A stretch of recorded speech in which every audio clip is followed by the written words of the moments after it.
Investment in market securities is subject to market risk. Read all the documents carefully before investing. तो दोस्तों welcome back. चलिए अभी बात करेंगे और एक सेक्टर के बारे में जो मुझे ठीक ठाक लग रहा है और यहाँ से भी थोड़ा कह सकते हैं कि नो बढ़ सकता है, और वो है wires and cable sector. Wires and cable sector ना बहुत ही वॉलेटाइल रहा है, क्योंकि जो पीछे बात आई थी ना, अदानी और बिरला भी एंटर कर रहे हैं, तो उसके वजह से ये सब स्टॉक 30-40% से गिर गए थे। अभी थोड़ी रिकवरी आ रही है, लेकिन यहाँ से भी क्या लग रहा है थोड़ा डिटेल में बात करेंगे, क्योंकि काफी लोगों ने निवेश किया है ये सेक्टर के बारे में। और आगे जाने से पहले गाइस, नेक्स्ट सेशन इस संडे को है, तो जरूर अटेंड कीजिएगा। और स्पेशल स्पेशल सेशन है हमारा, एक 4th एनिवर्सरी है, तो कुछ एक अलग से अनाउंसमेंट आने वाला है, तो जरूर अटेंड कीजिएगा, आपके लिए बहुत फायदे रूप रहेगा। ओके, और आप मुझे ईटी नाउ में भी फॉलो कर सकते हैं, लाइव टी में। चलिए बात करते हैं वापिस वायर्स एंड केबल सेक्टर की। तो वायर्स एंड केबल सेक्टर में बहुत सारी चीजें ऐसी है जो आपको ध्यान में रखनी है। ओवरऑल ये सेक्टर ने ओवर द टाइम ना काफी मल्टी बैगर्स दिए हैं। ओके, जैसे पॉलीकैब है, केईआई है, हेवेल्स है, ओके, आरआर केबल ना, बहुत सारे स्टॉक्स है जो अच्छा परफॉर्म कर रहे हैं। और उसमें बहुत सारी चीजें अगर हम लोग देखें, तो अगर अगर देखो, चलो एक टाइम का थोड़ा हिस्ट्री देख लेते हैं कि 2021 से 2013 से 2023 ना ऑलमोस्ट 9% से ग्रोथ किया था। 2019 से 24 अगर हम लोग बात करें, तो ऑलमोस्ट 13% से इंडस्ट्री ने ग्रो किया था। और मार्केट साइज बहुत बढ़ गया, ऑलमोस्ट 57,000 करोड़ से ऑलमोस्ट 80,000 करोड़ बढ़ गया। पहले क्या ना, बहुत ही अनऑर्गेनाइज मार्केट था वायर्स एंड केबल्स में, वो अभी अगर आप देखो तो ऑलमोस्ट 74% बढ़ गया। पहले 50% से नीचे अनऑर्गेनाइज था, अभी वो जो अनऑर्गेनाइज का ऑर्गेनाइज हो रहा है ना, उसकी वजह से डिमांड बढ़ रही है।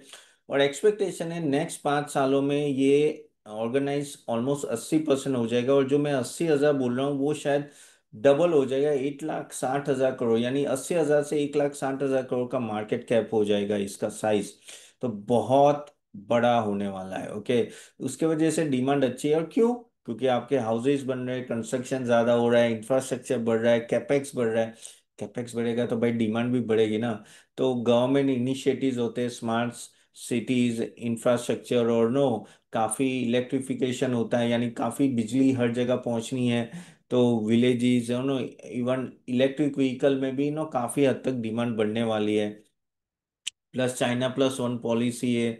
और कह सकते हैं ना कि ऑलमोस्ट यहाँ से भी ऐसा लग रहा है कि अगर आप देखो ना, तो हर जगह ग्रोथ दिख रही है हर एक सेक्टर में, तो उसमें वायर्स एंड केबल्स कभी ना कभी तो आएगा ही आएगा। इसमें कौन से स्टॉक्स जो हमारे हमेशा फोकस में रखते हैं, एक तो पॉलीकैब होता है, KEI, Havells, Finolex, RR cable, ये सब है। और इन सब का ग्रोथ अगर आप देखो ना, तो अच्छा खासा ग्रोथ रहा है पिछले कुछ सालों में, एक तरह से मल्टी बैगर रिटर्न दिया। लेकिन जो रिसेंटली जो प्रॉब्लम आई थी, वो प्रॉब्लम क्यों आई थी? क्योंकि बात चल रही थी कि भाई अदानी और बेसिकली बिरला एंटर कर रहे थ्रू ग्रासिम। तो अगर अल्ट्राटेक की भी बात करो, जो ग्रास देन बिरला है, बिरला ग्रुप है, तो वो 1,800 करोड़ का इन्वेस्टमेंट करने वाला है रेजिडेंशियल इंफ्रास्ट्रक्चर सेगमेंट में। और टाइमलाइन है दिसंबर 2026। अभी वो देखना पड़ेगा कि कितना डिस्काउंटिंग वो करते हैं, क्योंकि जिस तरह से उन्होंने पेंट इंडस्ट्री में आए हैं, तो पेंट इंडस्ट्री में अगर आप देखो ना, उन्होंने काफी डिस्काउंटिंग की। इसकी वजह से एशियन पेंट्स ने लिटरली मार्केट शेयर लूज करा, 3 साल से बढ़ने रहे। क्या ये स्थिति यहाँ भी आएगी? वो देखना रहेगा। इवन अदानी भी ना जेवी के थ्रू, कच्छ कॉपर के थ्रू पावर और स्पेशलिटी केबल्स में आ रहे हैं। वो धीरे धीरे रैंप अप करे, लेकिन 1-2 साल में वो बड़े होंगे। तो ये जो बड़े प्लेयर आ रहे हैं ना, उसको बहुत ध्यान से देखना, क्योंकि वो अगर डिस्काउंटिंग चालू किया तो इनके मार्जिन पर डायरेक्ट इशू आएगा। ओके, क्योंकि अल्ट्राटेक अगर आप देखो तो बिरला ग्रुप से तो काफी अच्छा फाइनेंशियल बैकग्राउंड है, और काफी हद तक लीवरेज कर सकते हैं। जो उनका अल्ट्राटेक सीमेंट का जो एक नेटवर्क है, उसके थ्रू वो पेंच में घुसे, उसके थ्रू वो वायर्स एंड केबल्स में आना चाहते हैं। इनके कॉन्टेक्ट्स भी अच्छे होते हैं, तो वो चीज़ है। अब अदानी की बात करें, तो अदानी का भी आपको पता है ना कि इंफ्रास्ट्रक्चर में बहुत बड़ा प्ले है इनका, इंडियन इंफ्रास्ट्रक्चर में। तो इनिशियली वो कह सकते हैं कि वो धीरे धीरे एक्सपांड करें, लेकिन आगे जाके वो बड़ा एक्सपांड करेंगे। तो वो आपको थोड़ा समझना पड़ेगा कि इन लोगों का प्लेयर का क्या इम्पैक्ट आएगा। अभी इनिशियली तो नहीं दिखेगा, 6 महीने 1 साल में। ओके, ज्यादा डिस्ट्रप्शन 2-3 साल में तो मुझे लग नहीं रहा है।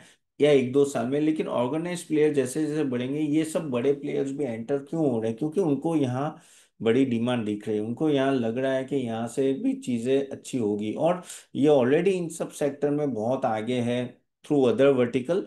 तो वो एक तरह का अच्छा सिनर्जी पैदा होता है जब वो दोनों वर्टिकल एक साथ काम करते हैं। तो ये चीज आपको थोड़ा ध्यान में रखना पड़ेगा। तो ओवरऑल इन लोगों का एंटर करने से थोड़ा इम्पेक्ट आप बोल सकते हो ना कि ओवर द टाइम होगा।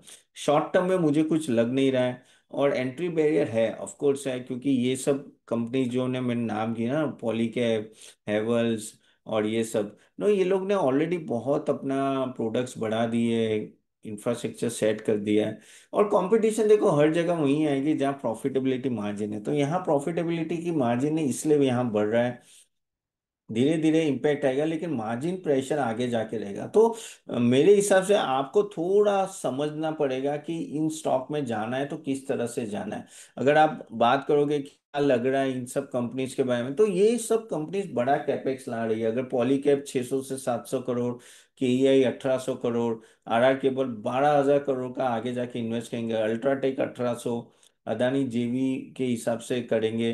तो इन सब कैपेसिटी अगर ये बढ़ा रहे और प्रोडक्शन भी बढ़ा है, डिमांड भी है, तो लेकिन थोड़ा मार्जिन प्रेशर का थोड़ा आपको थोड़ा ध्यान में रखना पड़ेगा। तो शॉर्ट टर्म में कोई मुझे प्रॉब्लम नहीं लग रही है, न्यूट्रल टू पॉजिटिव रहता हूँ मैं इसमें कि हाँ थोड़ा कड़े। लेकिन लंबे समय के लिए अगर आप बोलो कि ये 5 साल रखने जैसे स्टॉक से, तो आपको थोड़ा ध्यान रखना पड़ेगा, क्योंकि मार्जिन कंप्रेशन चालू हो सकता है। खास करके नो ये पॉलीकैब, केईआई, आरआर केबल, हैवेल्स नो, इन लोगों का काफी हद तक नो बहुत बड़ा एक्सपेंशन है। तो मार्जिन में इनके पी मल्टीपल भी ऑन अ हायर साइड है। ओके।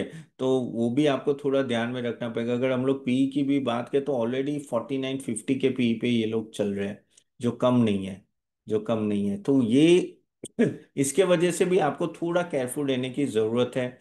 ओके। सो एक्सपेक्टेड ग्रोथ तो देखो 13 से 15% नेक्स्ट साल में होगा, कोई दिक्कत नहीं है। ओनली द थिंग इज, जैसे मैंने बोला, फंडामेंटल स्ट्रांग है, लेकिन जो कॉम्पिटिटर्स आ रहे हैं उसके वजह से कितना डिस्ट्रप्शन आता है वो देखना पड़ेगा। और बेसिकली एक तरह से अगर बहुत बड़े फॉल होते तो of course it's a buying opportunity. लेकिन शायद मुझे ऐसा लग रहा है, I am putting the neck out no, कि हम ये सब स्टॉक उस तरह का रिटर्न ना दे जैसे वो पास्ट में दे रहे थे। एक तरह का मल्टी बैगर सीएजीआर रिटर्न दिया था पॉलीकैब ने भी, और हर जगह ने अगर आप देखो तो पॉलीकैब ने 42% से ग्रो किया है पिछले 3 साल में, एक साल में नेगेटिव है। तो रीजन वही है कि ये सब जो डिस्ट्रप्शन की हम लोग बात कर रहे हैं, तो वो एक रीजन है।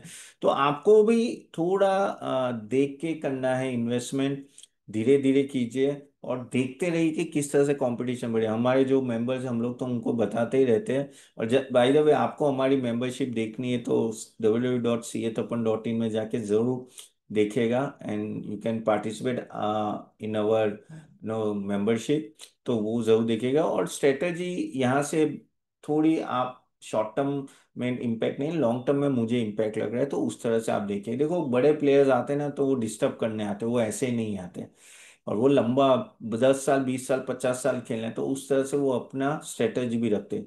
So keep this in mind guys, और उस तरह से आपको इन सब स्टॉक में इन्वेस्ट करना है।